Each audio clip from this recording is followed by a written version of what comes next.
बिस्मिल्लाहिर्रहमानिर्रहीम। अस्सलाम वालेकुम। उम्मीद करता हूँ आप सब खैरियत से होंगे। कोरोना वायरस ने पाकिस्तान में पेंडेमिक की सूरत इख्तियार कर ली है और अब रोज़ाना की जो डेथ्स हैं वो 100 का बैरियर क्रॉस कर देती हैं। तो इस सिलसिले में इसको टैकल करने के लिए जो दो थ्योरीज होती हैं, एक लॉकडाउन और दूसरी हर्ड इम्यूनिटी, इनको डिस्कस कर लेते हैं आज और इनके दरमियान क्या डिफरेंसेस है उनको हम डिस्कस करेंगे। तो लॉकडाउन क्या चीज़ है? लॉकडाउन बेसिकली एक प्रोसेस है जिससे हम एक डिजीज का एक बंदे से दूसरे बंदे के दरमियान ट्रांसफर होने से, स्प्रेड होने से रोकते हैं हम इसको, जिसको हम कम्युनिटी ट्रांसफर कहते हैं, यानी कि हम उससे बचाते हैं। हम एक जो वायरस की जो मूवमेंट की चेन है हम उसको यहाँ पे मुनक़ता कर देते हैं या तोड़ देते हैं। तो इसके लिए दो स्टडीज हैं, कैम्ब्रिज की और ऑक्सफोर्ड यूनिवर्सिटीज की दो स्टडीज हैं। उनके मुताबिक या तो कंट्रीज को ये करना चाहिए कि 49 डेज का एक कंटिन्यूस लॉकडाउन करें, या फिर 24 डेज का लॉकडाउन करें, फिर 5 डेज का गैप हो, फिर 19 डेज का लॉकडाउन, फिर 5 डेज का गैप हो और फिर इसके बाद 14 डेज का दोबारा से लॉकडाउन हो। अब अगर कंट्रीज लॉकडाउन करती हैं तो उससे उनको क्या बेनिफिट्स होते हैं? इसका सबसे बड़ा बेनिफिट तो ये है कि वो जो कोरोना वायरस की पीक आती है केसेस की और डेथ्स की, वो डिले हो जाती है।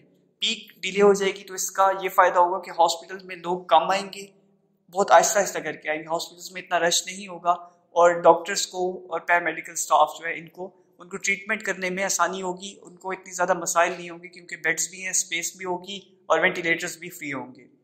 लेकिन इसका जो डिसएडवांटेज है वो ये है कि ये एक स्लो प्रोसेस है, कि लॉकडाउन बहुत आहिस्ता आहिस्ता करके ही होता है। मतलब हो सकता है कि 10 महीनों तक भी लॉकडाउन हो लेकिन हमें इसका फ़ायदा ना हो, क्योंकि लॉकडाउन एक हल नहीं है मसले का। तो अगर हम इस तरीके से देखें तो लॉकडाउन बेशक जितना मर्जी चलता रहेगा, लेकिन हम उसकी जो पीक है उसको हम डिले कर रहे हैं, लेकिन पीक को हम फ्लैट नहीं कर पा रहे, हम उसकी कर्व को फ्लैट नहीं कर पा रहे इससे। तो इस वजह से एक सेकंड कंसेप्ट है हर्ड इम्यूनिटी का। जो पेंडेमिक एक्सपर्ट्स हैं वो ये कहते हैं कि हर्ड इम्यूनिटी बेसिकली क्या चीज़ है? हर्ड इम्यूनिटी ये चीज़ है कि जिसमें एक पॉपुलेशन का कोई खास हिस्सा, एक खास परसेंटेज जो है उनके अंदर किसी भी डिजीज़ के खिलाफ इम्यूनिटी यानी कुव्वत मुदाफ़ियत पैदा हो जाती है।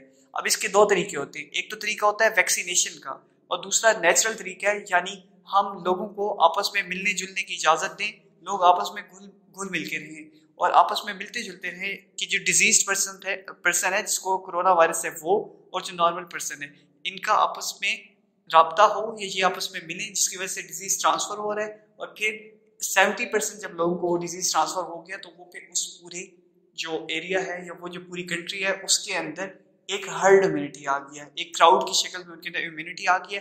अब वो लोग उनको दोबारा एक खास मुद्दत के लिए वो दोबारा उनको इन्फेक्शन नहीं होगा। क्यों? क्योंकि उनकी बॉडी ने उस वायरस के खिलाफ एंटीबॉडीज बना दी हैं।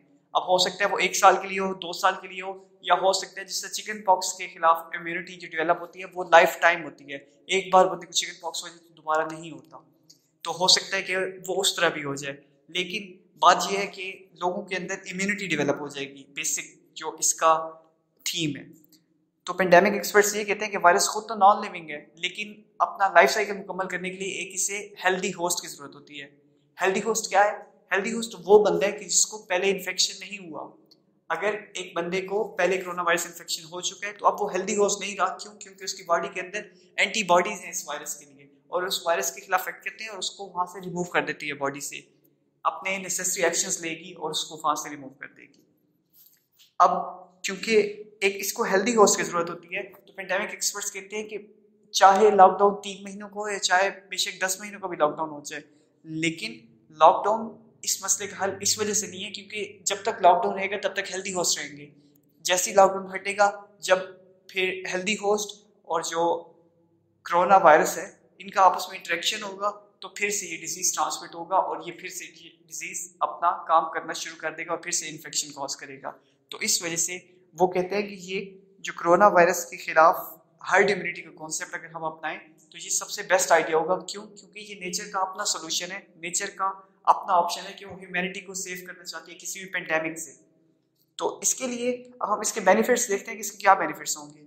इसका सबसे बड़ा बेनिफिट तो ये कहते हैं कि होगा कि हर्ड इम्यूनिटी आ जाएगी, लोग इसके खिलाफ इम्यून हो जाएंगे, लोगों के अंदर इसके खिलाफ कुव्वत मुदाफ़ियत पैदा हो जाएगी। फिर इसका दूसरा बेनिफिट ये है कि जो इकोनॉमीज हैं कंट्रीज की वो बहुत जल्दी रिकवर कर जाएंगी, नॉर्मल पे आ जाएंगी। फिर इसका एक और सोल्यूशन ये है कि ये बेनिफिट ये है कि ये एक नेचुरल सोल्यूशन है, ये कुदरत का अपना सोल्यूशन है। फिर इसका ये भी फ़ायदा हो जाएगा कि ये वो वाहिद हल है जिससे हम कर्व को फ्लैट कर सकते हैं।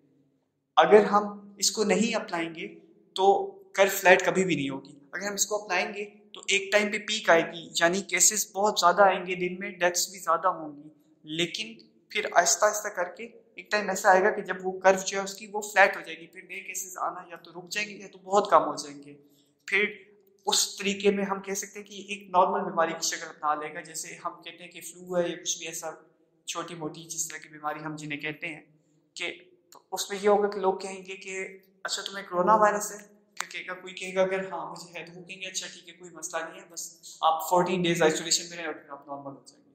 तो इसका बेसिक कॉन्सेप्ट जो है, थीम इसका ये है कि वो इसके बाद वो ऐसे एक नॉर्मल सी बीमारी के तौर पे वो रह जाएगी।